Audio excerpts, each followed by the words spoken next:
ये आकाशवाणी पटना है। अब आप अभिषेक दास से प्रादेशिक समाचार सुनिए। पहले मुख्य समाचार। प्रदेश में कोविड-19 नमूनों की दैनिक जांच क्षमता 50,000 के आंकड़े को पार कर गई है। एक दिन में रिकॉर्ड 60,000 से अधिक नमूनों की हुई जांच।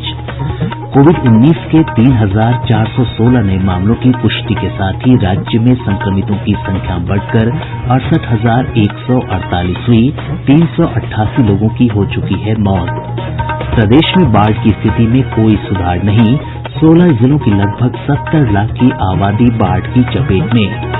और मौसम विभाग ने अगले 24 घंटों के दौरान प्रदेश के कई स्थानों पर तेज आंधी के साथ बारिश का अलर्ट जारी किया। अब समाचार विस्तार से।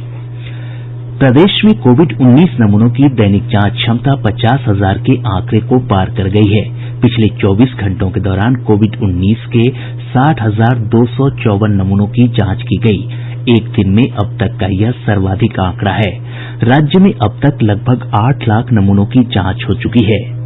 प्रदेश में आज कोविड-19 के 3,416 नये मामलों की पुष्टि हुई है। संक्रमितों की संख्या बढ़कर 68,148 हो गई है। स्वास्थ्य विभाग की बुलेटिन के अनुसार सबसे अधिक 603 मामले पटना जिले से सामने आये हैं। कटिहार से 234, पूर्वी चंपारण से 190, वैशाली से 163, समस्तीपुर से 139, भागलपुर से 128, मुजफ्फरपुर से 118, रोहतास से 106, नालंदा से 102 और सहरसा से 101 मामले की पुष्टि हुई है। सारण से 94, बक्सर और सिवान से 92, भोजपुर से 90, पश्चिमी चंपारण से 89, पूर्णिया से 80, अररिया और गया से 77 तथा मधुबनी से 75 मामले पॉजिटिव पाये गये हैं।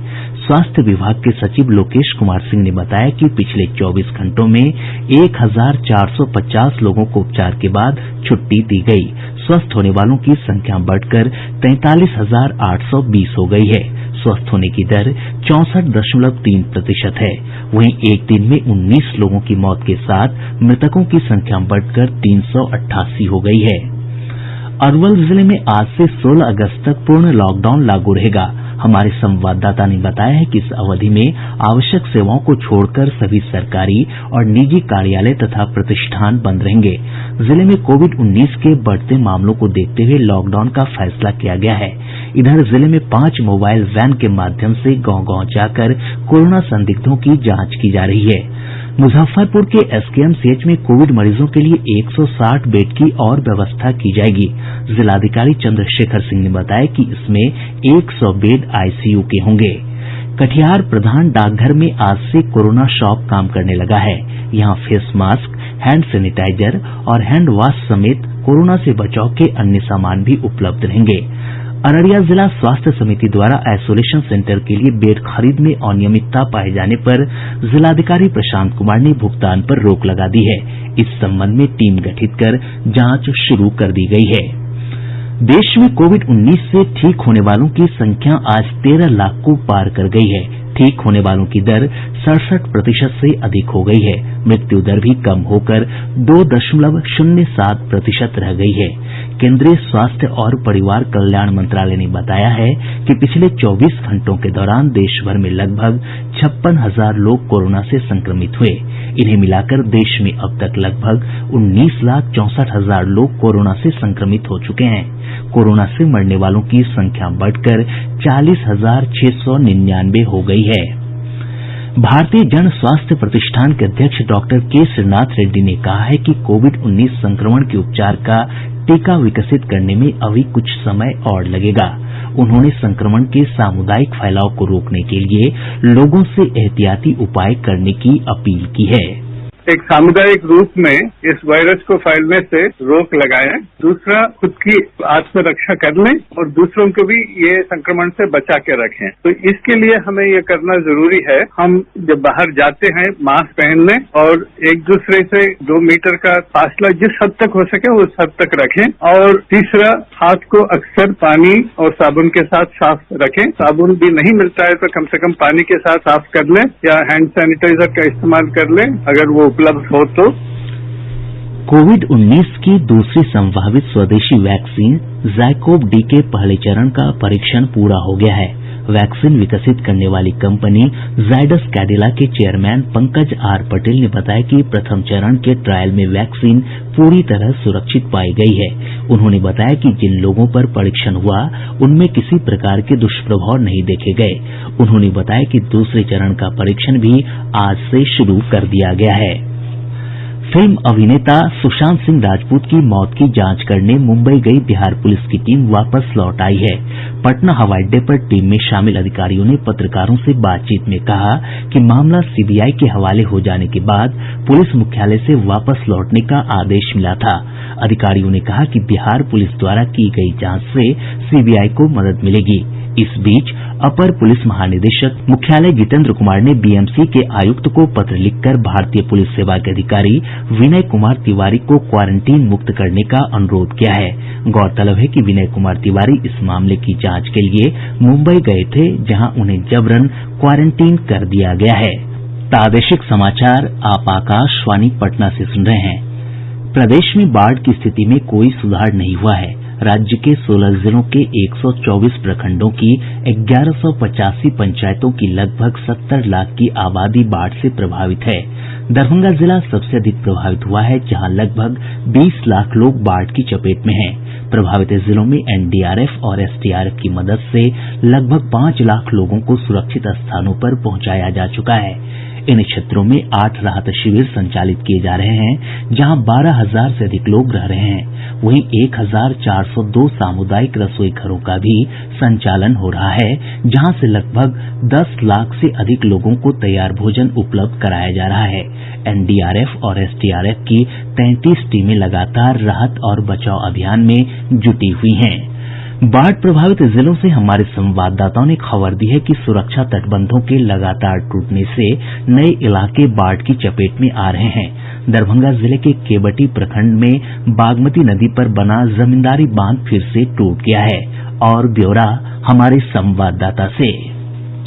जमींदारी बांध के टूटने से केवटी प्रखंड के कई नए गांव जलमग्न हो गए हैं। स्थानीय ग्रामीणों के अनुसार पिंडारुच पंचायत की सीमा में 20 दिन में 3 बार बांध क्षतिग्रस्त हुआ है। इधर शहर से सटे करकौली में अधवारा समूह की बागमती नदी के सुरक्षा तटबंध की मरम्मत का काम जारी है। करकौली में टूटे तटबंध से पानी का रिसाव होने से शिवधारा से मोहम्मदपुर जाने वाली सड़क पर आवागमन प्रभावित हो गया है। दरभंगा शहरी क्षेत्र में भी लगातार पानी बढ़ रहा है, जिससे आम जनजीवन बुरी तरह प्रभावित हुआ है। आवश्यक सेवाओं की आपूर्ति भी बाधित हुई है। आकाशवाणी समाचार के लिए दरभंगा से मैं मणिकांत झा। मुजफ्फरपुर से हमारे संवाददाता ने बताया है कि सकरा प्रखंड में कदाने नदी पर बना रिंग बांध टूट गया है। रिंग बांध के टूटने से महसी, बसंतपुर, गौस, बेझा, सिराजाबाद, रहीमपुर और मंडई गांव में बाढ़ का पानी तेजी से फैल रहा है। रहीमपुर गांव में सड़क पर 3 फीट तक पानी बह रहा है, जिससे आवागमन प्रभावित हुआ है। वहीं सकरा में तिरहुत नहर के टूटे तटबंध से 80 गांव बाढ़ की चपेट में आ चुके हैं। नहर के पानी से सकरा, बाजिदपुर, रूपनपट्टी और कटेसर समेत कई पंचायतें बाढ़ की चपेट में आ गई है। सकरा प्रखंड मुख्यालय के मुख्य सड़क पर 2 से 3 फीट तक पानी का बहाव हो रहा है। आकाशवाणी समाचार के लिए मुजफ्फरपुर से कौशल किशोर कौशिक। सीतामढ़ी जिले में अधवारा समूह की नदियों के उफान पर होने से कई प्रखंडों में बाढ़ की स्थिति गंभीर बनी हुई है। वहीं मधुबनी जिले में अधवारा समूह की नदियों के जलस्तर में कमी आने से लोगों को थोड़ी राहत मिली है। हालांकि जिले के बरारी पंचायत के कई गांव अभी भी धौंस नदी के पानी से जलमग्न हैं। इधर खगड़िया जिले में कोसी, बागमती, करेह, गंडक और गंगा नदी के जलस्तर में तेजी से बढ़ोतरी हो रही है। पानी का दबाव बढ़ने से कई स्थानों पर बांधों के टूटने का खतरा मंडरा रहा है। समस्तीपुर से हमारे संवाददाता ने खबर दी है कि बाढ़ की स्थिति दिन प्रतिदिन बिगड़ती जा रही है। बागमती नदी का पानी कल्याणपुर प्रखंड के 30 से अधिक गांवों में प्रवेश कर चुका है। वहीं बैती नदी पर बने करियाही तटबंध से पानी का तेज बहाव होने से विभूतिपुर प्रखंड के तबका, किशनपुर और मिश्रोलिया गांव के निचले इलाकों में बाढ़ का पानी फैल गया है। वहीं जिले के खानपुर प्रखंड के शिवेसिंहपुर, रजवाड़ा और नथु द्वार समेत अन्य गाँव भी बाढ़ की चपेट में आ गए हैं। समस्तीपुर दरभंगा रेलखंड पर आज 14वें दिन भी रेल परिचालन ठप है। आकाशवाणी समाचार के लिए समस्तीपुर से कृष्ण कुमार। पूर्वी चंपारण में बूढ़ी गंडक नदी के जलस्तर में हुई वृद्धि के कारण चकिया में बाराघाट पुल का अप्रोच पथ क्षतिग्रस्त हो गया है, जिस कारण वाहनों के आवागमन पर रोक लगा दी गई है। पश्चिमी चंपारण जिले में बाढ़ की स्थिति में धीरे धीरे सुधार हो रहा है।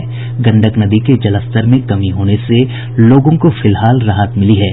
हालांकि पानी में कमी आने के बाद महामारी का खतरा उत्पन्न हो गया है। कटिहार जिले में कोसी और गंगा नदी में उफान से कुर्सेला प्रखंड के कई गांव में बाढ़ का पानी प्रवेश कर चुका है। गंडक बराज से 1.5 लाख क्यूसेक पानी छोड़े जाने के बाद सारण जिले में मढ़ौरा, मकेर और मशरक प्रखंड के 10 गांवों में बाढ़ का पानी फैल गया है। सारण तटबंध से सटे जिलों में दिन प्रतिदिन स्थिति खराब होती जा रही है। गंडक नदी के जलस्तर में बढ़ोतरी से गोपालगंज जिले के बाढ़ प्रभावित इलाकों में फिर से पानी बढ़ने लगा है। बांधों पर अब भी कटाव का खतरा है। जिले के लगभग 154 गांव पूरी तरह से बाढ़ के पानी से घिरे हुए हैं। सुपौल, सहरसा और मधेपुरा जिले में भी बाढ़ की स्थिति यथावत है। वहीं किशनगंज में बाढ़ की स्थिति में सुधार हो रहा है। प्रदेश की प्रमुख नदियां अभी भी खतरे के निशान से ऊपर है, हालांकि जलस्तर में कमी दर्ज की गई है। बूढ़ी गंडक नदी मुजफ्फरपुर के सिकंदरपुर में खतरे के निशान से 1 मीटर ऊपर है। वहीं समस्तीपुर के रोसड़ा में नदी का जलस्तर लाल निशान से 4 मीटर ऊपर बना हुआ है। खगड़िया में भी नदी खतरे के निशान से लगभग 1 मीटर ऊपर बह रही है। बागमती नदी मुजफ्फरपुर के रून्नीसैदपुर में लाल निशान से 2 मीटर ऊपर पहुंच गई है। नदी दरभंगा के हायाघाट में भी खतरे के निशान से ऊपर बह रही है। अधवारा समूह की नदियां दरभंगा के कमतौल और एकमी घाट पर खतरे के निशान से ऊपर है। हालांकि सीतामढ़ी के सोनबरसा में नदी के जलस्तर में कमी दर्ज की गई है। कोसी नदी का जलस्तर भी सुपौल, खगड़िया और कटिहार में घटा है या फिर स्थिर बना हुआ है। अररिया में परमान नदी के जलस्तर में वृद्धि दर्ज की गई है। हालांकि यह खतरे के निशान से लगभग 1.5 मीटर नीचे बह रही है। पटना के गांधी घाट, हाथीदह और मुंगेर में गंगा नदी के जलस्तर में बढ़ोतरी दर्ज की गई है। इन स्थानों पर नदी खतरे के निशान के आसपास बनी हुई है। मौसम विभाग ने अगले 24 घंटों के दौरान प्रदेश के कई स्थानों पर तेज आंधी के साथ बारिश का अलर्ट जारी किया है। इस दौरान वज्रपात की भी चेतावनी जारी की गई है। बंगाल की खाड़ी और उसके आसपास निम्न दबाव का क्षेत्र बने रहने के कारण मौसम के रुख में तेजी से बदलाव हो रहा है। इस बीच पटना, गया, अरवल, रोहतास, बक्सर, कैमूर और सीतामढ़ी जिले के कुछ हिस्सों में अगले 2 से 3 घंटों के दौरान हल्की से मध्यम बारिश के साथ वज्रपात की चेतावनी जारी की गई है। मौसम विभाग से प्राप्त जानकारी के अनुसार आज सबसे अधिक 5 सेंटीमीटर बारिश दरभंगा में रिकॉर्ड की गई। जहानाबाद और बिहपुर में 4 सेंटीमीटर, जबकि हायाघाट, सुपौल, रोसड़ा, रामनगर और छपरा में 3-3 सेंटीमीटर बारिश दर्ज की गई। प्रधानमंत्री गरीब कल्याण रोजगार योजना के तहत नवादा के शेखो देवरा आश्रम में श्रमिकों को प्रशिक्षण उपलब्ध कराया जा रहा है। खगड़िया जिले में नीति आयोग द्वारा चलाए जा रहे सुरक्षित दादा दादी नाना नानी अभियान की आज से शुरुआत हुई। अभियान के तहत बुजुर्गों को कोरोना संक्रमण से बचाव की जानकारियां दी जाएंगी। और अब अंत में मुख्य समाचार एक बार फिर। प्रदेश में कोविड-19 नमूनों की दैनिक जांच क्षमता 50,000 के आंकड़े को पार कर गई है। एक दिन में रिकॉर्ड 60,000 से अधिक नमूनों की हुई जांच। कोविड-19 के 3,416 नए मामलों की पुष्टि के साथ ही राज्य में संक्रमितों की संख्या बढ़कर 68,148 हुई। 388 लोगों की हो चुकी है मौत। प्रदेश में बाढ़ की स्थिति में कोई सुधार नहीं। 16 जिलों की लगभग 70 लाख की आबादी बाढ़ की चपेट में। और मौसम विभाग ने अगले 24 घंटों के दौरान प्रदेश में कई स्थानों पर तेज आंधी के साथ बारिश का अलर्ट जारी किया। इसके साथ ही आकाशवाणी पटना से प्रसारित प्रादेशिक समाचार का ये अंक समाप्त हुआ। घर में रहिए, सुरक्षित रहिए और सुनते रहिए आकाशवाणी।